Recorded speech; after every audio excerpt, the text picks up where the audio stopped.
Bismillahirrahmanirrahim. Assalamualaikum warahmatullahi wabarakatuh.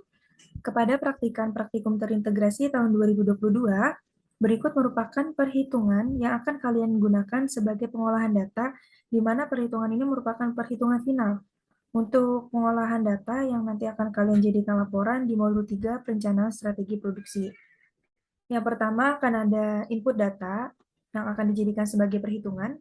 Untuk input data yang pertama ialah produksi tahun 2022, artinya jumlah produk atau jumlah unit produk yang akan diproduksi di tahun ini mulai dari bulan Januari sampai dengan bulan Desember dengan totalnya 11.269. Kemudian ada data demand atau data masa lalu di tahun 2021 mulai dari bulan Januari sampai dengan Desember serta totalnya di dua produk tersebut. Nah, kedua produk ini adalah produk yang akan kalian gunakan berdasarkan hasil di modul 1 dengan masing-masing jumlah unit produknya, dengan totalnya, kemudian juga ada total di bawahnya, yaitu total dari jumlah kedua produk di bulan Januari sampai dengan bulan Desember, serta totalnya.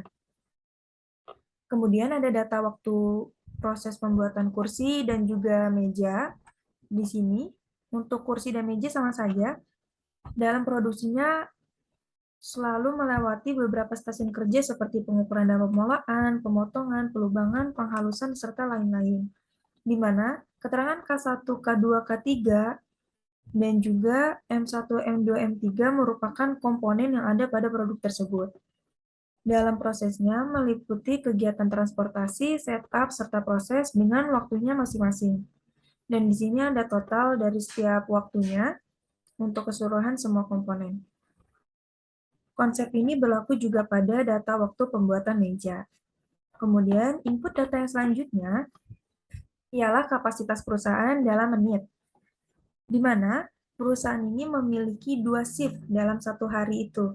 Dalam satu produksi, perusahaan mengambil 2 shift, di mana satu shift-nya bekerja selama 8 jam. Dengan satuan menit dalam jam itu 60 menit, dan untuk waktu istirahatnya yaitu per shift-nya 60 menit atau 1 jam. Artinya untuk jam kerjanya yaitu 7 jam, karena 8 jam ini dipotong dengan waktu istirahat selama 1 jam. Kemudian, hari dalam minggunya yaitu 5 hari, karena di sini ada notes bahwa hari Sabtu dan Minggu itu libur, dan kemudian untuk hari dalam bulannya yaitu 22 hari. Dan di sini juga ada perhitungan available time per hari, bisa teman-teman semua hitung. Cara menghitungnya adalah shift per hari dikali dengan jam per shift, dikali dengan menit per jam, kemudian dikurangi dengan shift per hari dikali dengan istirahat per shift. Artinya biar tahu berapa sih available time per hari dengan waktu istirahat tersebut dan setiap shift-nya. Kemudian setelah didapatkan nilainya dikonversi ke dalam minggu. Nah, untuk konversi dalam minggu cukup teman-teman kalikan dengan hari dalam minggunya itu sebanyak 5 hari. Begitupun available time per bulan cukup teman-teman kalikan dengan yang hari dalam bulannya itu sebanyak 22 hari. Lanjut, kita masuk ke tabel biaya. Biaya ini merupakan data-data yang akan kalian gunakan pada agregat plan. Jadi, teman-teman bisa disesuaikan dengan data given masing-masing. Dan di sini, untuk jumlah worker-nya ialah 14. Oke, dicatat 14. Dan di sini, terdapat jumlah mesin. Jumlah mesin di setiap stasiun berjumlah 14. Artinya, jika mesin berjumlah 14, maka pekerja pun berjumlah 14. Karena dalam satu mesin, itu dikerjakan oleh satu pekerja. Dan ini bisa disesuaikan dengan data given teman-teman masing-masing. Kemudian yang selanjutnya kita akan memperhitungkan waktu prosesnya, di mana jangan lupa teman-teman masukkan elemen kerjanya, kemudian juga mesinnya bisa teman-teman link aja ke atas, kemudian bisa langsung di drag ke bawah supaya mengikut linknya, dan jangan lupa kalian jumlahkan. Di sini terdapat waktu setup dan proses dari kedua produk. Teman-teman bisa langsung link aja waktu setup kursi itu berapa ya. Nah, teman-teman bisa lihat bahwa waktu setup kursi dalam stasiun pengukuran dan pemolaan ialah 34,5. Jadi yang teman-teman link adalah totalnya. Oke, kita balik lagi ke bawah. Untuk semua ini, jangan lupa teman-teman link sesuai dengan linknya masing-masing. Dan untuk perakitan 1 dan perakitan 2, teman-teman bisa pakai data yang ini. Data yang ini itu berlaku untuk semua kelompok. Dan untuk data-data yang memang hasil dari link itu disesuaikan dengan data given masing-masing kecuali yang memang bertanda kuning. Oke, selanjutnya kita lanjut ke perhitungan rata-rata total dalam satuan detik. Caranya cukup mudah karena ini masih dalam satuan detik, jadi teman-teman cukup jumlah setiap waktu setup dan proses dari kedua produk kemudian dibagi dua. Dua di sini ialah maksudnya dari kedua produk. Kemudian setelah di-enter, teman-teman bisa langsung tarik ke bawah atau di-drag ke bawah. Kemudian untuk konversi rata-rata total dalam menit, teman-teman langsung bagi aja ke dalam 60, karena selama 1 menit yaitulah 60 detik, makanya dibagi 60. Nah, kalau sudah, teman-teman bisa langsung di-enter dan langsung di-drag ke bawah. Kalau sudah, teman-teman menghitung waktu ST atau standard time. Nah, standard time ini cukup mudah juga, teman-teman tinggal membagi waktu rata-rata total dalam menit dengan jumlah mesinnya. Dan ingat, semua ini harus disesuaikan dengan data given. Kalau sudah, di-enter dan juga di-drag ke bawah. Nah, teman-teman bisa tandain di sini, di stasiun manakah standard time dengan waktu tertinggi. Untuk yang saya tutorialkan, waktu tertingginya adalah di stasiun nomor 2, yaitu pemotongan. Jadi bisa ditandain aja mungkin dengan warna biru, atau terserah teman-teman yang lainnya aja. Kalau sudah, kita bisa lanjut ke aggregate plan. Nah, di aggregate plan ini terdapat tabel biaya dengan macam-macam isi lainnya. Dan untuk biaya-biaya ini, teman-teman bisa langsung nge-link dari data biaya atau tabel biaya yang ada di sini, dan juga workernya. Namun, kenapa di sini workernya berjumlah 28? Konsep berpikirnya adalah, di sini workernya berjumlah 14. Sedangkan perusahaan memiliki 2 shift dalam 1 hari. Artinya, untuk pekerjanya selama 1 hari ialah 28 pekerja, karena R21 dan R3. R21 merupakan jumlah pekerja dikali R3, yaitu 2 shift. Karena konsepnya tidak mungkin dalam 1 hari jika terbagi 2 shift pekerjanya sama. Itu sudah pasti berbeda. Kemudian ada project on hand sebanyak 20. Nah, untuk nilai project on hand semua kelompok itu sama, yaitu sebesar 20 produk atau sebanyak 20 produk. Kemudian untuk overtime hour per month dalam satuan jam ya, itu rumusnya bisa dilihat bahwa 4 di sini adalah 4 minggu dalam 1 bulan, karena di sini per month, kemudian dikalikan dengan hari dalam bulan sebanyak 22, kemudian dikalikan juga dengan shift-nya sebanyak 2 shift. Oke. Jika sudah, didapat hasil 176. Kemudian pada agregasi, di sini terdapat work available per day. Jadi artinya berapa pekerja dalam sehari itu. Nah, karena sehari ada 2 shift, makanya kita bisa langsung link aja dari data worker di atas. Kemudian untuk production target, kita mengambil target yaitu di bulan pertama, sebanyak 931 produk.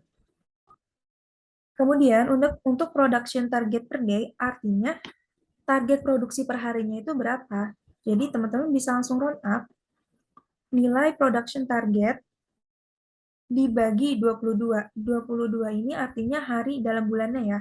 Karena kan sebanyak 22 hari dan di sini per hari. Oke, jangan lupa koma 0. Kemudian productivity per month adalah 22, itu bisa dilihat di sini. Kemudian dikalikan dengan 14. 14 adalah jumlah pekerjanya. Kemudian dikalikan menitnya. Menit dalam sini teman-teman jadi bisa langsung lihat sini ya, menit 22 dan juga 14 pekerjanya. Oke, kita lanjut. Kemudian dibagi dengan waktu proses yang paling banyak. Nah, karena di sini waktu prosesnya yang paling banyak adalah di pemotongan, jadi teman-teman kalau misalkan sama, bisa langsung link yang pemotongan. Nah, jadi untuk rumusnya seperti ini. Kemudian di enter, masuk ke productivity per month per worker. Artinya produktivitas per bulan itu untuk setiap pekerjanya berapa. Jadi teman-teman langsung bagi aja nilai productivity per month dibagi jumlah pekerjanya. Selanjutnya, masuk ke produktivitas per hour per worker. Artinya produktivitas per jam setiap pekerja itu berapa.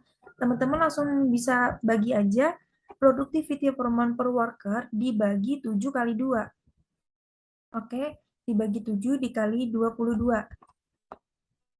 7 di sini maksudnya 7 jam kerja, karena 1 jamnya dari 8 jam itu istirahat, dan 22 merupakan 22 hari. Kemudian selanjutnya, masuk ke maksimum overtime available per month. Dikali 1, dikali 22, dan dikali 7. 1 merupakan maksimum overtime dalam 1 hari. Karena 1 hari itu hanya ada 2 shift, artinya jika dikalikan 1 shift-nya 8 jam, maka jika 2 shift ialah 6 jam. Dan tersisa 1 shift jika itu digunakan untuk overtime. Maka dari itu, 1 di sini merupakan maksimum untuk shift dalam overtime-nya. Kemudian 22 merupakan hari dalam bulan tersebut, dan 7 merupakan waktu kerjanya. Kalau sudah di-enter, kemudian untuk maksimum overtime production per month adalah nilai B22, yaitu maksimum overtime available per month, dikali dengan 60. Jadi dikali 60 itu waktu kerjanya, kemudian dibagi dengan waktu proses terbesar, yaitu di stasiun kedua, yaitu stasiun pemotongan. Selanjutnya, jika sudah menghitung agregasinya, kita masuk ke strategi. Nah, strategi yang akan dipakai ada 3. Yang pertama ada level strategi with overtime, artinya dengan overtime atau dengan melembur. Kemudian ada case strategi with hiring and firing, yaitu dengan penambahan dan pemecatan karyawan. Dan kemudian dengan level strategi with subcontract, artinya dengan subcontracting. Oke, kita mulai yang pertama dengan level strategi with overtime. Teman-teman jangan lupa masukin nilai regular works, yaitu 28, bisa ngeling, dan jangan lupa dikunci. Nah, teman-teman bisa ngelingnya dari sini, ataupun dari sini bisa. Ini di-enter, dan jika sudah dikunci, teman-teman bisa langsung tarik ke kanan, sampai dengan bulan 12. Kemudian untuk demand forecasting, teman-teman bisa langsung link dari input data yang ada di atas di produksi 2022, tidak perlu dikunci, dan tarik sampai dengan bulan 12. Kemudian, untuk production-nya adalah rata-rata dari demand forecasting-nya. Artinya production itu dari bulan 1 sampai 12 itu akan sama, karena ini level. Level itu jumlah yang akan diproduksi selalu sama setiap bulannya. Setelah di average, teman-teman bisa masukin begin inventory-nya, yaitu nilai POH sebanyak 20 produk atau 20 unit produk. Nah, setelah itu kita bisa melihat ending inventory-nya. Rumus ending inventory-nya adalah production dikurangi dengan demand forecasting, ditambah dengan begin, dan ditambah dengan overtime.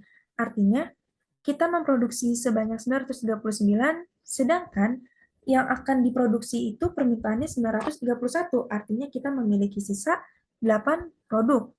Ditambah dengan begin inventory-nya sebanyak 20, artinya kita akan mempunyai sisa sebanyak 28 produk. Nah, 28 produk ini akan dijadikan sebagai stok di bulan Februarinya.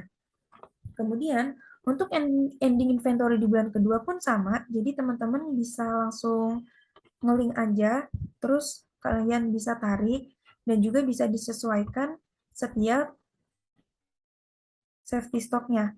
Nah, jika setelah itu, jika teman-teman belum masukkan overtime, teman-teman bisa masukin overtime dengan rumus seperti ini, yaitu if atau kita bacanya jika nilai demand forecasting dikurang dengan production dikurang dengan begin lebih besar dari 0, maka nilai demand forecasting dikurangi nilai production dikurangi nilai begin inventory di koma 0, kemudian tutup kurung, terus di enter.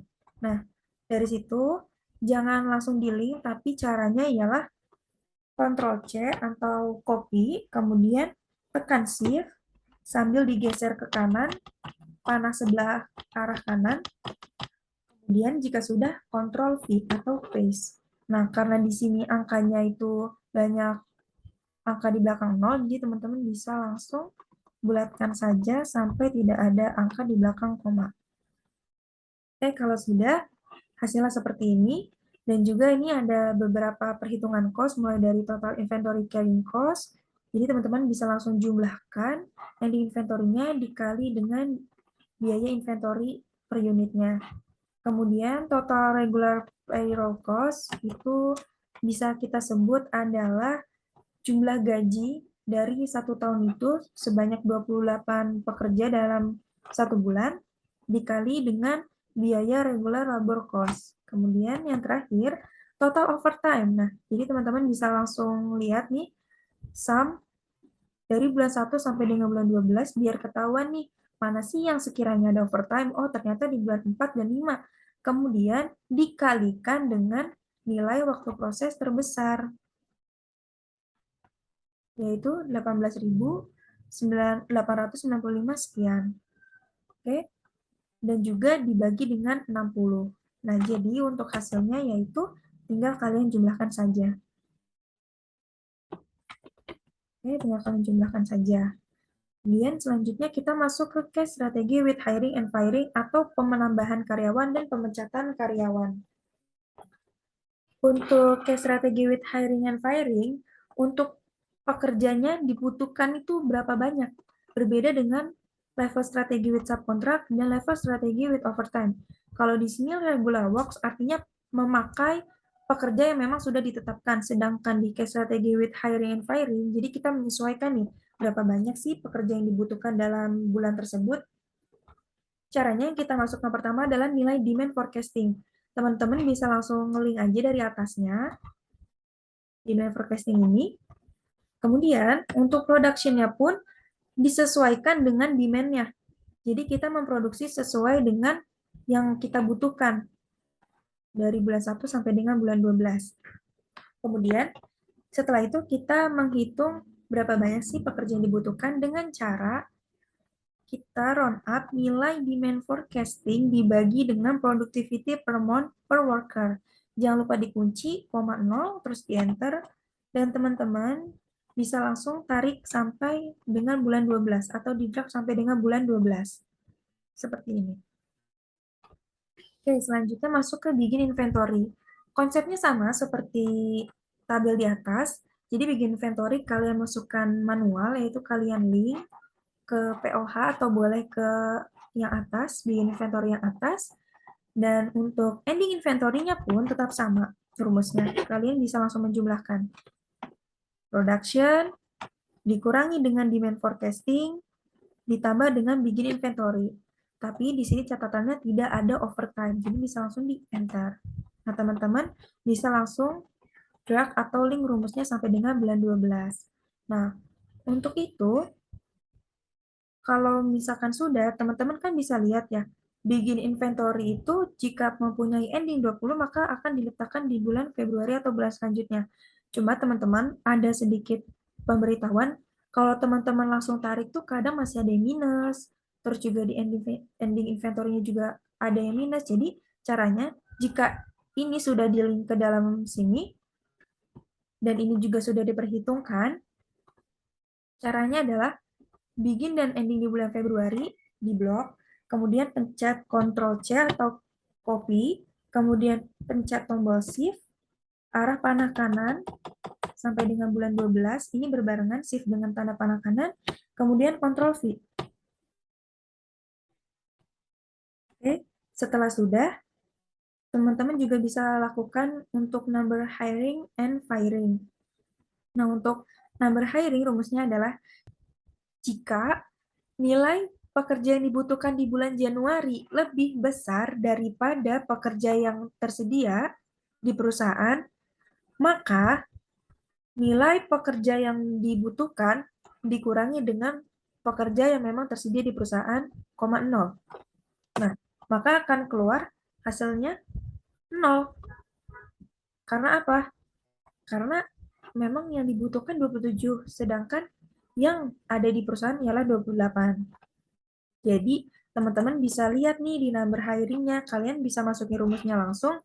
Jika nilai pekerja yang dibutuhkan lebih kecil daripada pekerja yang ada di perusahaan, maka pekerja yang akan ada di perusahaan dikurangi dengan pekerja yang memang dibutuhkan. Nah, jadi langsung hasilnya 1. Jadi rumusnya pakainya gini ya, karena kalau teman-teman cuma mengurangi nilai 27 dikurangi 28, nanti hasilnya minus, teman-teman. Itu mempengaruhi ke nilai kosnya. Nah, jika sudah, masuk ke bulan 2 di bulan Februari, itu untuk rumusnya adalah jika nilai pekerja dibutuhkan di bulan Januari lebih kecil daripada bulan Februari, maka nilai pekerja di bulan Februari dikurangi nilai pekerja di bulan Januarinya atau bulan sebelumnya, 0. Nah, teman-teman jangan lupa kunci, tapi kuncinya bukan kunci yang gambar atau logo dolar ada dua ya. Jadi kalau misalkan kalian pencet FN atau FN F4, ada dua kali teman-teman. Kalau untuk pemencatan pertama itu akan seperti ini, S, E, S21. S di sini adalah logo dolar. Nah, teman-teman pencetnya cukup dua kali. Nah, artinya yang akan ada logo dolar adalah logo setelah huruf E ataupun huruf F. Nah, kalau sudah, teman-teman bisa enter. Untuk number hiring-nya pun sama rumusnya.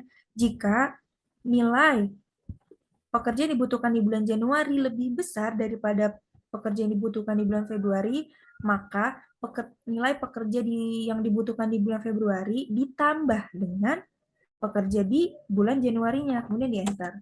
Nah, teman-teman kalau udah dikunci juga dua-duanya, bisa diblok, kemudian pencet Ctrl C, kemudian selanjutnya shift diberbarengkan atau dibarengin sama tanda panah ke kanan sampai dengan bulan 12, kemudian Ctrl V.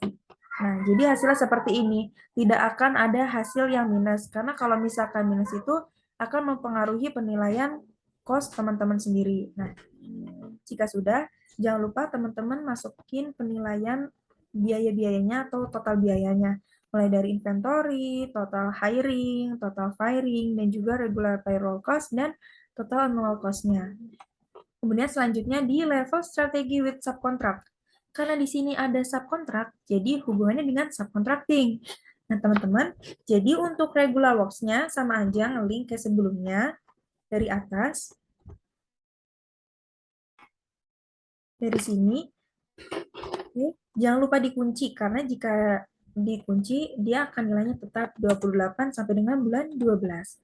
Kemudian, masukkan demand forecasting. Demand forecasting sama sebelumnya, yaitu data produksi di bulan Januari sampai dengan Desember di tahun 2022.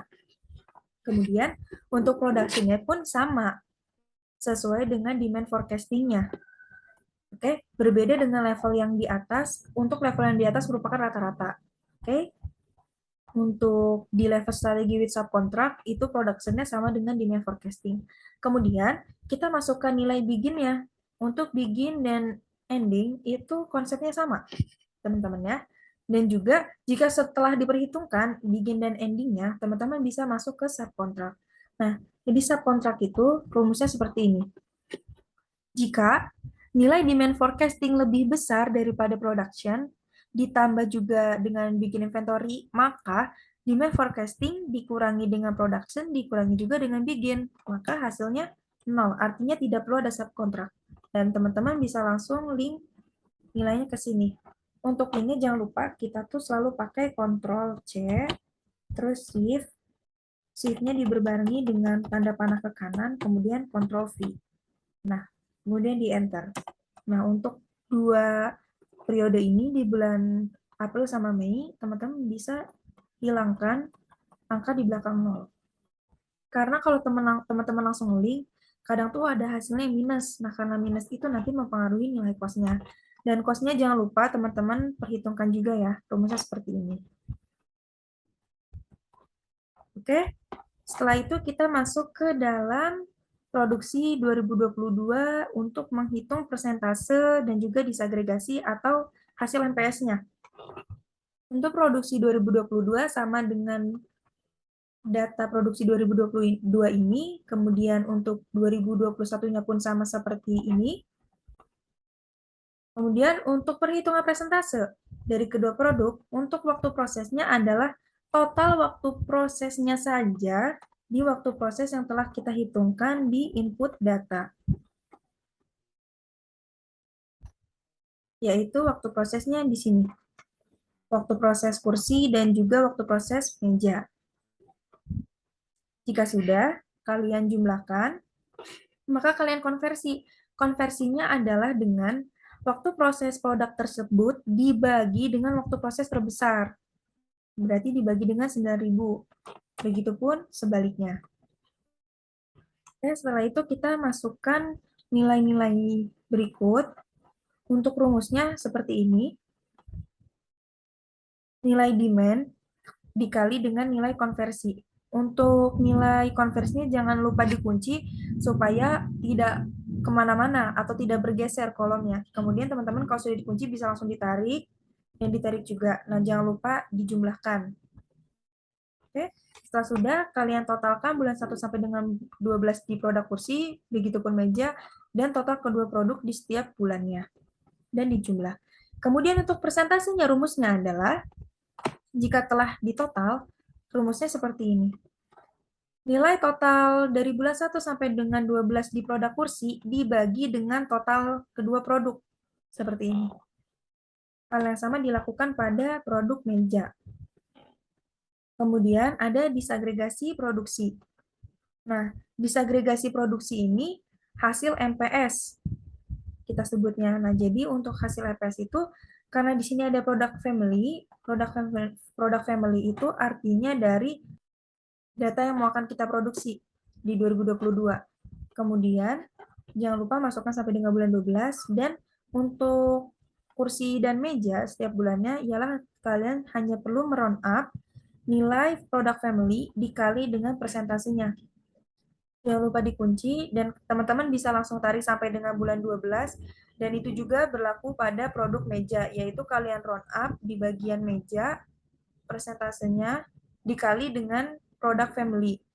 Oke, jangan lupa dikunci untuk persentasenya, kemudian 0, dan teman-teman bisa langsung tarik ke sini. Dan untuk family total di sini sebenarnya tinggal menjumlahkan saja dan juga yang lain-lainnya juga tinggal menjumlahkan saja. Oke, setelah kita mendapatkan hasil MPS-nya dari kedua produk, kita harus memvalidasi MPS kedua produk ini. Kita akan memvalidasinya menggunakan RCCP.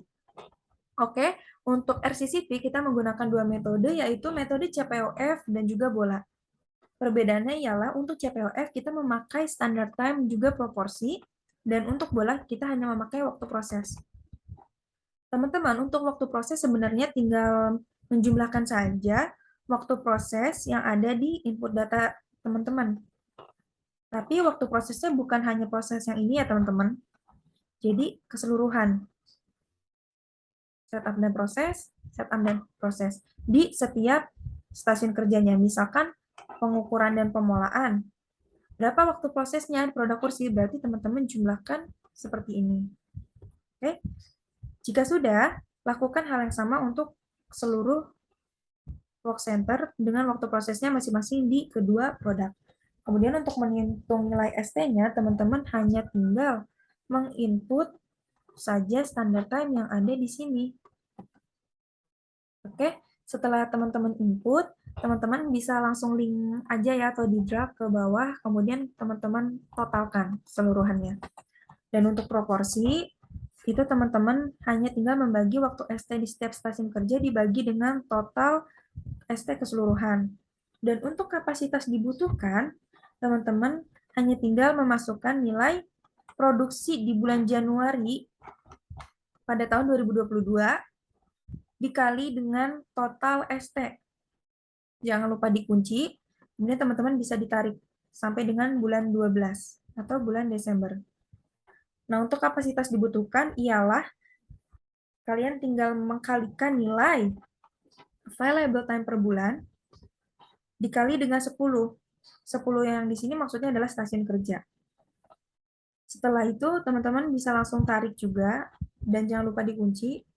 Dan selanjutnya kita akan membuat matriks. Nah, matriks tersebut itu agar kita mengetahui hasilnya bagaimana setiap stasiun kerja dalam setiap bulannya. Caranya dengan seperti ini rumusnya. Tapi jika telah ditulis seperti ini, jangan langsung di-enter. Tapi kalian hanya tinggal pencet Ctrl, Shift, dan Enter. Nah, selanjutnya kalian pakai conditional formatting. Nah, kalian bisa pakai highlight cell rules, greater than, kemudian masukkan nih format cells that are greater than, artinya kita nih kapasitas tersedianya, kita masukin nilainya ke sini.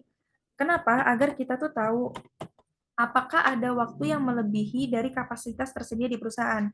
Tapi yang dimasukkan hanya 18.480 karena dikali 10 atau dikali dengan jumlah mesinnya itu tidak berpengaruh. Jadi cukup 18.480 sesuai dengan available time per bulan. Kemudian pilih warna sesuai kalian masing-masing, kemudian di OK. Nah, tidak perlu khawatir jika hanya ada satu yang melebihi kapasitas itu tidak menjadi permasalahan untuk perusahaan karena sebenarnya untuk pemvalidasian MPS adalah kalian bisa melihat kapasitas dibutuhkan dan kapasitas tersedianya. Kalian bisa melihat hasilnya dengan membuat grafik. Di grafik ini, nilai biru merupakan nilai kapasitas dibutuhkan dan nilai warna orange adalah kapasitas tersedia. Artinya MPS yang kita gunakan ialah valid karena kapasitas tersedia di perusahaan kita mencukupi dari kapasitas dibutuhkan. Namun, jika memang nanti teman-teman mengerjakan sesuatu ternyata di keseluruhan ini ada semuanya ada tanda bahwa melebihi kapasitas, artinya perlu melakukan kebijakan. Dan kebijakan itu bisa kalian diskusikan dengan teman kalian masing-masing. Oke, selanjutnya masuk ke bola. Nah, untuk metode bola tuh sama saja. Untuk waktu proses, kalian bisa nge-link dari atas. Dan langsung, teman-teman bisa masukkan kapasitas dibutuhkan, yaitu dengan menjumlahkan dari setiap bulannya. Walaupun nanti masih nol, itu tidak apa-apa, karena nanti jika telah dimatrikskan, hasil akan keluar. Dan untuk kapasitas tersedia, teman-teman bisa langsung nge-link dari atas. Dan jangan lupa ditarik ke sampai bulan 12.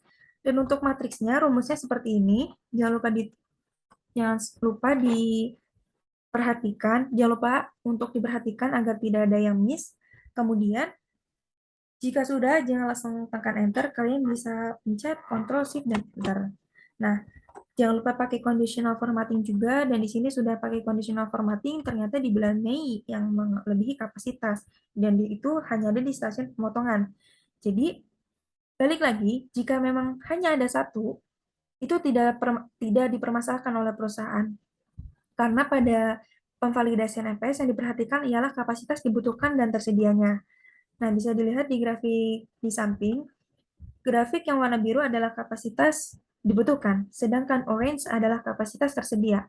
Artinya, pemvalidasian MPS menggunakan bola pun itu valid, karena kapasitas tersedia di perusahaan mampu melebihi dari kapasitas dibutuhkannya. Jadi, jika kita review bahwa di RCCP ini, baik itu CPOF maupun bola, itu validasi MPS-nya bersifat valid. Itu karena nilai kapasitas tersedia melebihi dari kapasitas dibutuhkan. Oke, buat teman-teman, untuk di modul 3 tidak akan ada agregat plan perbaikan dan RCCP perbaikan, jadi cukup teman-teman pemvalidasian MPS sampai RCCP saja. Dan jangan lupa kalian kerjakan sesuai dengan data given-nya masing-masing dan jangan mengerjakan tugas hasil dari jiplak teman-teman kelompok lainnya karena akan berbeda perhitungan walaupun menurut teman-teman itu sama. Baik, sekian dari saya, kurang lebihnya mohon maaf. Wassalamualaikum warahmatullahi wabarakatuh.